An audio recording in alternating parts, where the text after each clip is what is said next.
Hi everyone, it's QuickyBaby and welcome back to World of Tanks, and today's video is kind of an emergency upload, and that is because Wargaming have decided to release a brand new Tier 9 premium tank into the game, the WZ-120G FT, and it's only available for the next 13 hours. Now, full disclosure, I'm not going to have any gameplay of this tank, and I haven't managed to play it before, so I'm only going to be able to go in via the statistics of the vehicle, but really those usually end up dictating what the gameplay will also feel like. So on the European server, 20,000 of these tanks are available, and Wargaming are making this the first competitive bid, or what they call an open auction. And so you're going to see exactly what the mid bid is that you would have to bid to be able to get this tank. And so my recommendation for you is to bid later on in the evening to not have to pay too much, and hopefully people aren't going to ramp it up a lot during the day.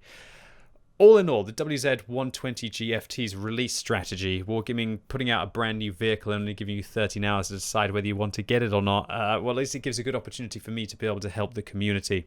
Also, a passing mention should be made so that Wargaming are releasing the Nice Vibrations 3D style. There are 30,000 available of them, and the min bid is 5 million. Now, let me clarify, this is a cool looking style for a T95. It's probably one of the best styles that Wargaming's ever made, but 5 million credits for a style? That's nearly the price of a tier 10 tank if you're purchasing it at discount. I'll feel like an absolute whale if I bid on this, and it's ridiculous because I don't think 30,000 people are even going to bid on it. It's a horrible system, horrible sale, but an awesome looking vehicle. Alright, so let's take a look at the WZ-120G FT. Now firstly, let me clarify that I know this is a premium tank because Wargaming have stated on top of that it's a tier 9 premium vehicle with all the benefits bestowed by this esteemed status. Now let me clarify, that means bonds. You will be able to earn bonds while making larger amounts of credits while playing this tank. But that doesn't mean anything if the statistics are awful. So it looks like it has a standard Chinese crew with the commander, who's also the radio operator, a gunner, driver, and a loader. So if you've got either the tier 9 or the tier 10 Chinese tanks, or alternatively you're just one of those kind of players who likes to play the tier 8 a lot, which is called, the names are so confusing, the WZ-121 FT rather than the WZ-120G FT, then you're going to have a good crew for it. So let's take a look at the statistics of this tank. Immediately we notice it's got really good damage per minute, 2,823. That is great. It's much better than the 111G FT, but only a little bit better than the WZ-121 FT. And let me clarify, this is me comparing the tier 9 premium tank to the tier 9 tech tree tank and the tier 8 premium tank on the right. And the reason for that will become apparent later on. Penetration, 271, not bad on the standard rounds. The premium rounds are 340, okay, and 65 on the HE with 660 alpha. That's very disappointing compared to the tier 9 tech tree tank, the 111G FT, because those have full-blooded 290 pen, 395 pen, and then 90 millimeters of pen with 1100 alpha. So definitely not a special gun here with regards to the kind of ammunition or even regards to the alpha damage on this tank. 560 isn't that special for tier 9. So let's take a look at the shell velocity, 930, not great. Gun handling, what about this? Well, 2.8 seconds. It's not bad, but again, it's not great. It's worse than the 111G FT, and that uses 152 millimeter. The accuracy at 0.38, again, not great, especially for a vehicle which doesn't really have the alpha, and it's significantly worse than the WZ-121 FT with regards to that.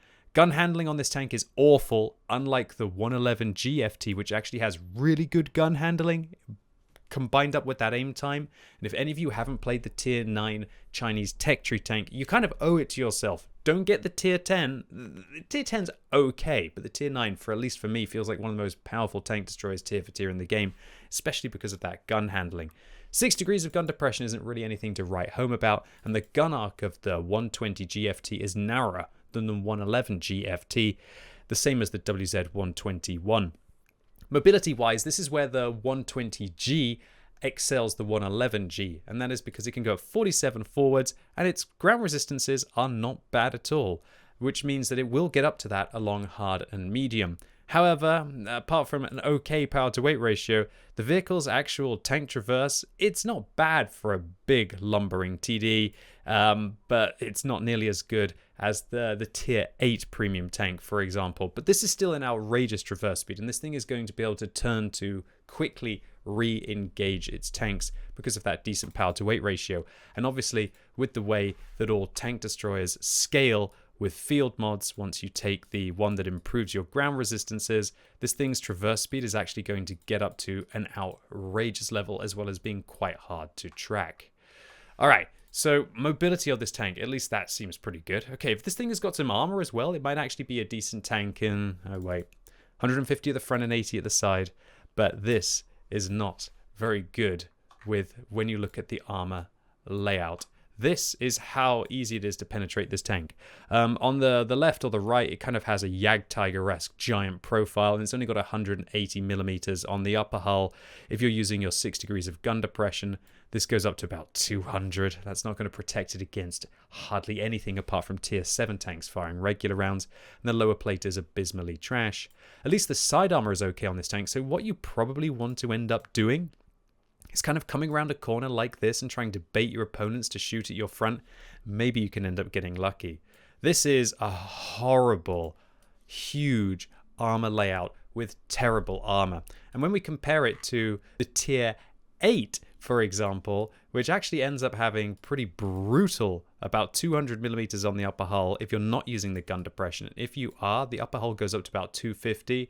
It kind of makes the tier 9 look like an absolute joke. The fact that the tier 8 premium can get way more protection, and also look at this gigantic tank compared to this. This thing's got a much lower silhouette, which will make it, this will be one of the easiest things to hit in the side with HE rounds ever, whereas the tier 8 is positively compact by comparison. This impacts the tier 9 Chinese tank destroyers camo rating significantly. It's not even as close as something like a Stridsvagn 1030, the old Su-122-254, the K91 PT. It's not terrible, but it's sandwiched between the Object 704 and the T95. So yeah, if you thought the T95 was stealthy, well, I guess you'll think the 120G FT is stealthy as well. I personally don't think that's very good camo rating, and considering how large of a profile this thing is without armor, I don't expect this thing to have much durability at all on the battlefield. Add to this with an okay amount of hit points at 1,700. One thing that is fairly nice though is 390 meters view range, so it definitely will be able to spot for itself if you end up taking the correct field mods on this vehicle, which are of course going to be the increased view range and not the increased concealment. And if you take a scouting slot as well, I don't really think this thing needs a durability slot, then you will be able to spot for yourself at decent distances. And with an incredibly good crew, you might even get away with using gun rammer vents and a turbo on this tank rather than using coated optics. But that's only if you are using a premium consumable. Free-to-play players are most likely still going to have to take coated optics on this tank. So all in all, what do I think about the 120G FT, having not played actually any gameplay in it? Its gun, it's okay. It's not a bad gun. It would be a good gun if this tank had outrageous mobility or outrageous armor. The fact of the matter is that it doesn't have outrageous mobility and it has horrible armor. I think this thing is going to be a gigantic turkey of a tank. I cannot imagine it being very good. It doesn't have a soul like the WZ-120G FT has, with those wonderful tier 10 ammunition loadouts that with intuition you can do some real funky things with. It also doesn't have the gun handling of a gun which is much larger in caliber.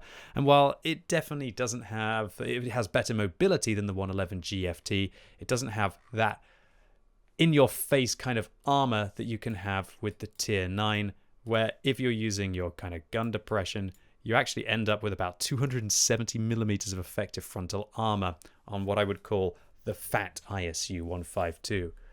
And when we compare the tier 9 premium tank to the tier 8, it's a little bit better with regards to its firepower, but when you think it's got worse gun handling, much worse mobility, and much worse armor in a less stealthy form, yeah, I think this WZ-120G FT is going to be an absolute turkey of a tank.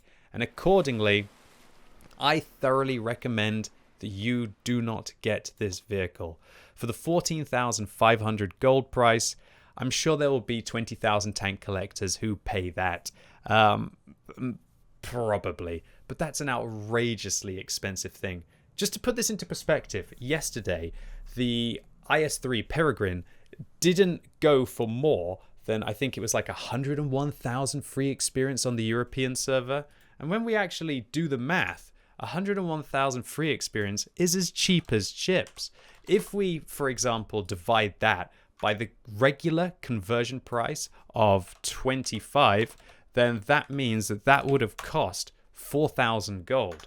If we take it and actually divide it by the discount price of 40, then that means that the price yesterday would have actually been only 2,525 gold for a tier 8 premium tank and also for a style.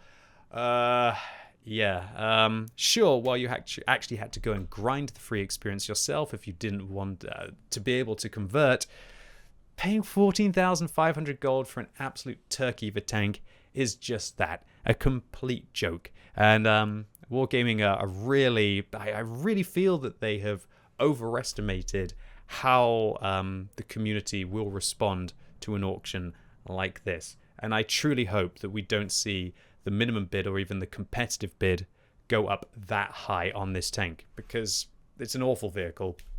Sure, it's going to be able to do some glass cannon damage work, but do you know what it reminds me of? It reminds me of the SU-122-54. And if anyone remembers this tank, it was probably one of the worst tank destroyers you could play.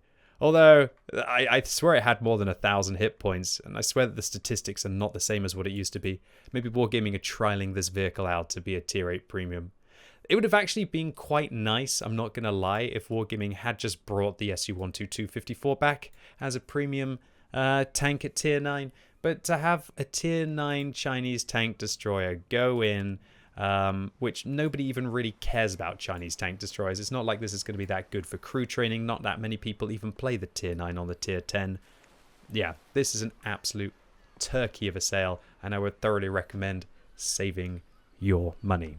But I'm sure there'll be some tank collectors anyway out there that are going to bid on this, and I don't expect it to go for very much more than the min price. But it's an open auction, so you're going to be able to see. So don't waste your gold. Try and log in just before the end and make a competitive bid if that's what you want to do.